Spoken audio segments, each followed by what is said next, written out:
നോമ്പും ചൂടും. അപ്പോൾ ഈ ഒരു സമയത്തൊക്കെ നോമ്പ് തുറക്കുമ്പോൾ വെള്ളം എത്ര കുടിച്ചാലും മതിയാവില്ലല്ലേ.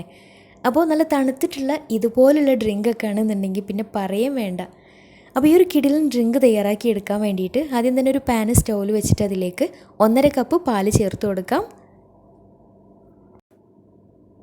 ഇനി ഒരു ഗ്ലാസ്സിൽ 1 ടേബിൾ സ്പൂൺ കോൺഫ്ലോർ കുറച്ച് പാലിൽ നന്നായിട്ടൊന്ന് മിക്സ് ആക്കിയിട്ട് ഏകദേശം ചൂടായി വന്നിട്ടുള്ള ഈ ഒരു പാലിലേക്ക് ചേർത്തിട്ട് നന്നായിട്ടൊന്ന് വേവിച്ചെടുക്കാം. പാൽ നന്നായിട്ട് തിളച്ച് വന്നാൽ ഇതിലേക്ക് മധുരത്തിന് ആവശ്യമായിട്ടുള്ള ഒരു 8 ടേബിൾ സ്പൂൺ പഞ്ചസാരയും കൂടി ചേർത്ത് കൊടുക്കുന്നുണ്ട്. കൂടെ തന്നെ നല്ലൊരു ഫ്ലേവറിന് വേണ്ടിയിട്ട് 1 ടീസ്പൂൺ വനില എസൻസ് കൂടെ ചേർത്ത് കൊടുക്കാം.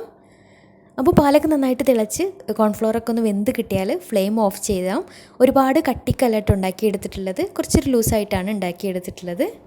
ഇനി ഇത് ചൂടാറിയതിന് ശേഷം നമുക്ക് ഇഷ്ടമുള്ള ഫ്രൂട്ട്സ് ഇതിലേക്ക് ചേർത്ത് കൊടുക്കാം. ഞാനിപ്പോൾ കുറച്ച് പച്ചമുന്തിരിയും ആപ്പിളും കറുപ്പ് മുന്തിരിയും ചെറുതായിട്ട് കട്ട് ചെയ്ത് ചേർത്ത് കൊടുത്തിട്ടുണ്ട്. കൂടെ തന്നെ കുറച്ച് അനാറും ചേർത്ത് കൊടുത്തിട്ടുണ്ട്. അതുപോലെ തന്നെ ഒരു ഗ്ലാസ്സിൽ 1 ടേബിൾ സ്പൂൺ കസ്കസ് കുറച്ച് നേരത്തെ തന്നെ വെള്ളത്തിലെടുത്ത് കുതിർത്ത് വെച്ചിട്ടുണ്ടായിരുന്നു. അപ്പോൾ അതും കൂടി ചേർത്ത് നന്നായിട്ട് മിക്സാക്കി എടുക്കാം. അപ്പോൾ ഇത്രയേ ഉള്ളൂ, സിമ്പിളായിട്ടുള്ള ഡ്രിങ്കാണ്. തീർച്ചയായിട്ടും ട്രൈ ചെയ്ത് നോക്കുക.